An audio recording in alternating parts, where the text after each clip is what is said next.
전했잖아요. 우리가 그렇게 보냄을 받았어요.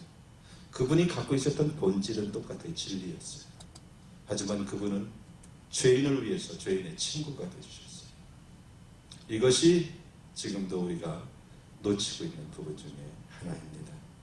우리가 주님을 모양으로 인식해서는 안 됩니다. 성령으로 인식해야 합니다. 그때 우리는 계속 주님을 새롭게 느낄 것입니다. 아침마다 새로우니 무슨 그런 찬송이 다 있대. 시편에 나오는 얘기예요. 아침마다 새로워야 돼요. 주님은 우리가 생각하기에 너무 아름다우신 분이고 우리가 아는 것은 너무 협소해요. 주님을 계속 새롭게 만나야 돼요. 그렇다고 해서 이상한 예수 만나는 건 아니고요. 주님을 더 깊이 알아간다는 것을 의미합니다.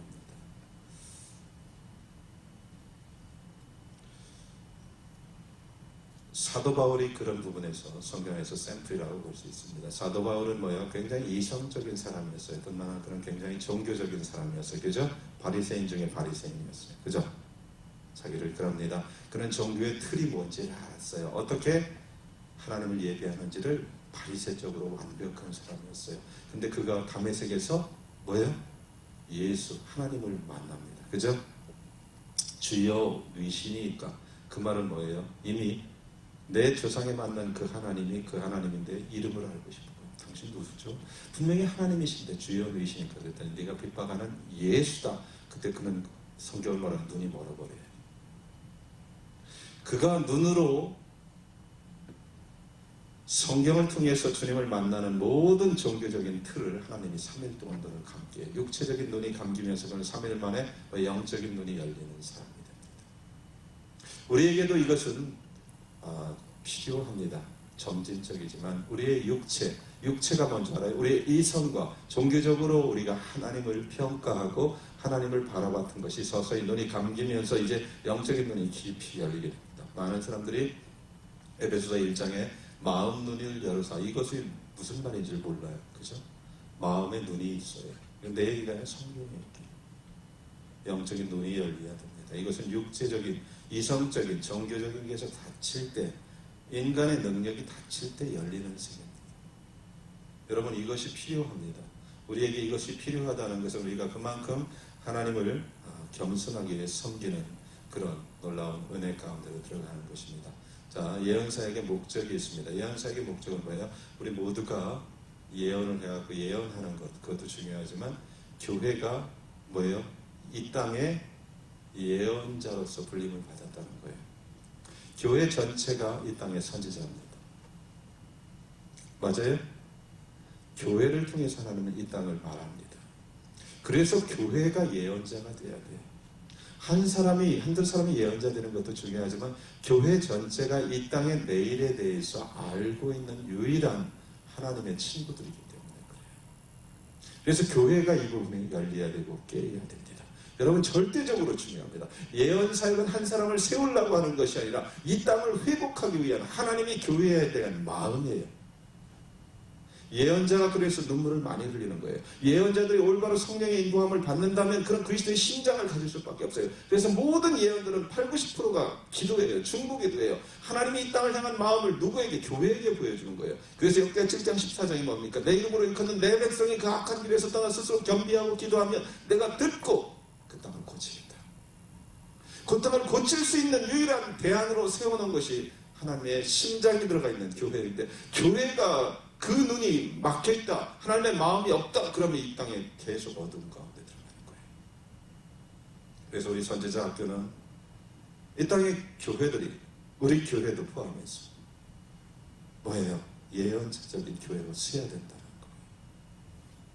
한 사람의 축복을 위한 것도 중요하지만, 한 사람을 세워주는 것도 중요하지만, 이 땅의 미래를 교회가 지고 있기 때문에 교회를 통해서 하나 말씀하시고, 이 땅의 교회를 볼 때는 이 땅의 예언자적인 교회들이 서야 된다는 거예요. 이 땅의 치유와 회복을 위해서. 이것이 예언사역의 목적입니다. 우리는 예수님을 받아들이기 위해서 그분의 전부를 받아들여야 합니다. 이건 너무 중요해요. 많은 사람들이 예수를 구세주로만 받아들여요. 그래서 삶이 변하지 않아요. 적어도 두 가지로는 받아들여야 돼요. 이것이 전부라고 보면 구세주와 주님, 예수 그리스도를 주님으로 모실 때 실제적으로 파워가 나타나기 시작합니다. 그래서 우리는 예수님의 부분을 받아들이는 것이 아니라 전부를 받아들여야 돼요.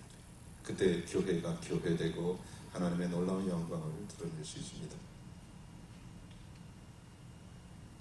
그리스도의 증거가 교회 안에서 확증되기 위해서는 예수님이 원하시는 대로 우리가 자유롭게 이동할 수 있어야 됩니다. 왜요? 예수 그리스도가 머리이기 때문에 그래요. 머리가 이끄는 대로 몸이 따라가야 됩니다. 예수님께서는 그의 몸을 어디다 두셨어요? 이 땅에 오셔서는 머리 둘 곳이 없다고 그랬어요. 그죠? 근데 지금은 어디다 머리를 두셨어요? 교회에 두셨습니다. 그래서 교회가 이 땅을 하나님 나라로 회복하는 유일한 몸입니다. 우리가 생각하는 사역들은 사실 우리가 기대한 대로, 제만 해도 그렇고 여러분들의 인생도 마찬가지예요. 여러분들 부르심이 다 사역이라고 그랬어요. 그죠? 여러분들 비즈니스도 사역입니다. 잊지 마십시오. 비즈니스를 통해서 우리가 뭘 한다고 그랬죠? 예배라는 말을 제가 설명해 드렸어요. 예배가 뭐라고요? 성경에는 노동하고 예배를 같은 단어로 씁니다. 야바트라는 히브리어. 창세기에 경작하다라는 말이에요. 아담이 뭐예요? 경작했죠. 부르심을 받고. 그죠?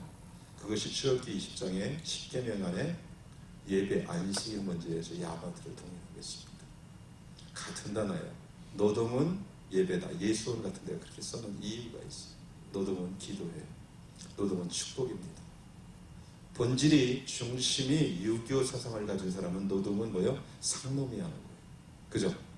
근데 그리스도인들은 노동은 축복입니다. 에덴의 3대 축복 가운데 하나예요. 하나님이 비전을 주셨어요. 일을 주셨어요. 노동이 예배라면 뭐예요? 우리의 삶의 현장에서 비즈니스나 모든 여러분들의 교회 바깥에서의 모든 일이 예배라는 거예요. 하나님께 영광 돌려야 됩니다. 그것을 통해서 하나님 실제 영광을 받으십니다. 이렇게 예배당에서만 받으시는 것이 아니라 실제 삶의 현장에서 예배가 되어야 됩니다. 근데 우리의 사역들, 우리의 부르심들이 우리가 기도하고 기대한 대로 이루어지지 않습니다. 여러분 그거 느껴요? 여러분들이 기도한 대로 잘 인도받고 있어요? 기대한 대로? 아닙니다. 거의 제가 볼 때 80, 90%는 다르게 흘러갑니다. 근데 그것이 아주 하나님의 인도하십니다. 왜요? 성경은 이런 말을 해요. 어리석은 자로 지혜로운 자를 부끄럽게 한다. 지혜로운 자들의 특징은 뭐예요? 내 플랜대로 이끌어가는 사람들이에요. 근데 하나님 보시기에 어리석은 사람들, 하나님을 주인으로 섬기는 사람들은 하나님이 이끄는데 열매는 더 많아. 기적은 더 많이 일어나. 많은 간증들이 그래요. 기대하지 않았는데 하나님 마음을 주셔서 투자를 했는데 대박이 터졌습니다. 야, 정말 좋다, 훌륭하다 그러죠. 하지만 그분은 뭐예요? 그걸 기대하지 않았어요, 사실. 그러니까 하나님께 맡기고 신뢰하고 순종했을 뿐이에요.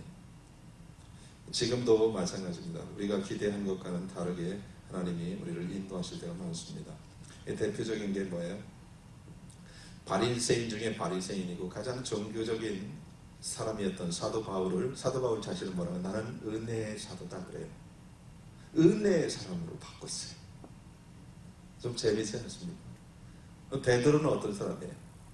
성격이 불같고 다혈질적인 사람이에요. 잘 어디로 튈지 모르는 사람이에요. 한마디로 이쪽으로 뒷가쳐. 근데 그를 반석이라고 해요. 하나님은 그렇게 바꾸십니다.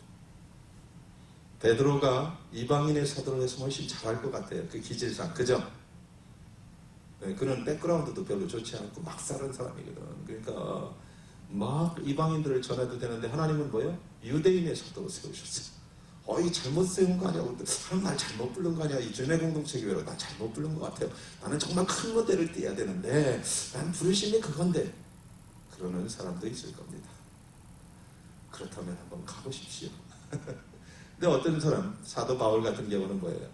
정말 이 사람은 유대인의 사도감이에요. 왜? 지금으로 얘기하면 하버드대 PhD를 받고 유대인 중에 유대. 근데 그를 이방인의 사도로 부르셨어요. 이거 하나님은 실수한 거 아닙니까?